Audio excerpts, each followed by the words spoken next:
7 cups. So I'm going to just take one hand out of the equation.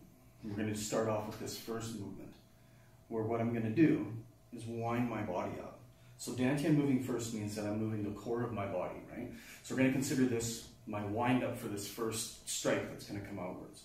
So my right hip moves backwards, and that pulls my cup in, okay? And my hand is responding to the pull from my waist. Now, we're going to make a chain of events. We're going to whip this around. So I move my right hip forward, that moves my right shoulder forward, that moves my right elbow forward, and it gets me something like this, okay? And as soon as that starts, that momentum, I let it extend my hand, and that's going to give me this hammer strike, okay? So that's the first of the cups. So this is how to use your drunken cup fist. So this is my first one in this sequence. And this is just a little way to remember different striking points, okay? So when you do that, you want to end up flying right through wherever you'd be hitting. So if I was using the camera, I can see myself, I wouldn't stop at my own neck or head. I'd make sure that I'm passing right through it, because then I'm training always going through a target, never to a target, okay? So even if you're just using a spot on the wall or something like that.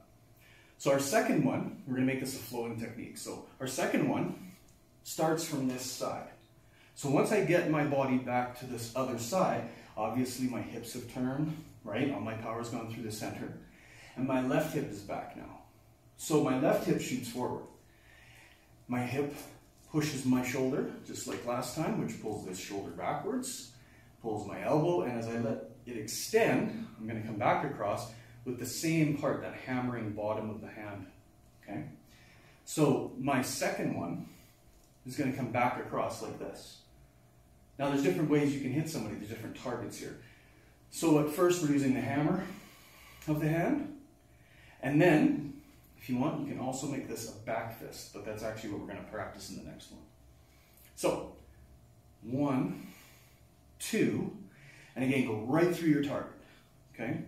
Now, snap your hand back in front, and this time what we're going to do is we're going to vomit. So this is literally the motion of vomiting. This is snake body method, okay? So my hips move forward, and then my heart moves forward, and I'm going to let that move my arm for me, okay? So what we're going to do with this one, after the second, is we're going to we're going to overturn the fist. So we're going to use this as a back fist, okay? So when you're hitting with a back fist, in Drunken, you'll still just close up your fist, rotate your knuckles down a little bit so that you hit with your knuckles. Or if you're training something like Phoenix Eye, which is a very Drunken thing to do, then you might bring it down so it becomes the piercing point that you're going to end up with on this one, okay? Just like that. Really nice for collarbones, or this way for collarbones as well. You can also do this one with the hammer as well. So I've got the first one's a hammer, the second one's a hammer, and the third one's a hammer as I vomit. Okay, so I would cut right through myself again on the screen for practice. So that's the first 3. Now the fourth cup, what we're going to do is we're going to take this hammer and we're going to assume that we actually struck something with it.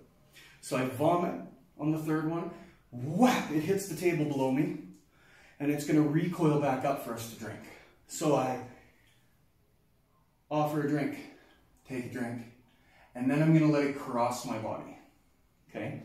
And then it's going to come up from underneath with that same hammer edge of our fist, okay? So 1, 2, overturning, 3, and then take a drink and let it come all the way across, 4, whap, up underneath, okay? 5th one, we're just going to carry the same momentum. So you're going to see as we get further, carry the momentum. Here's number 5, up around the other side, I take a drink, and then I come up underneath. And this is offering you a drink, right? Whoever my partner is, my opponent.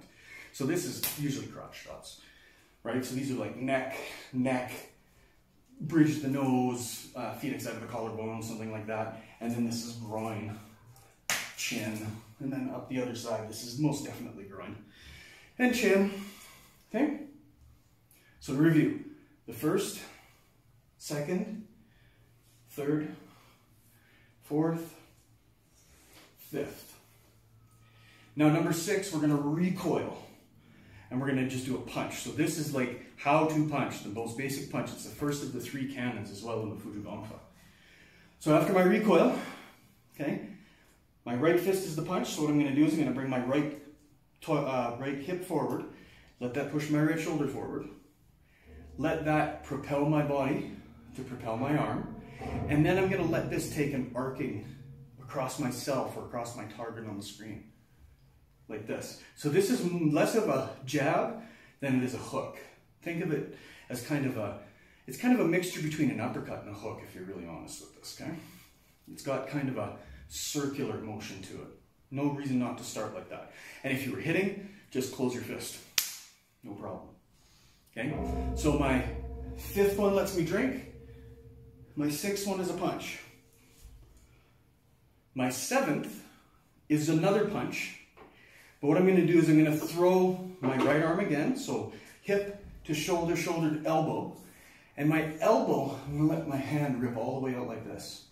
So this is my first strike in this particular weird punch, okay? So I'm actually striking with the wrist or with the radius and ulna on my right arm here.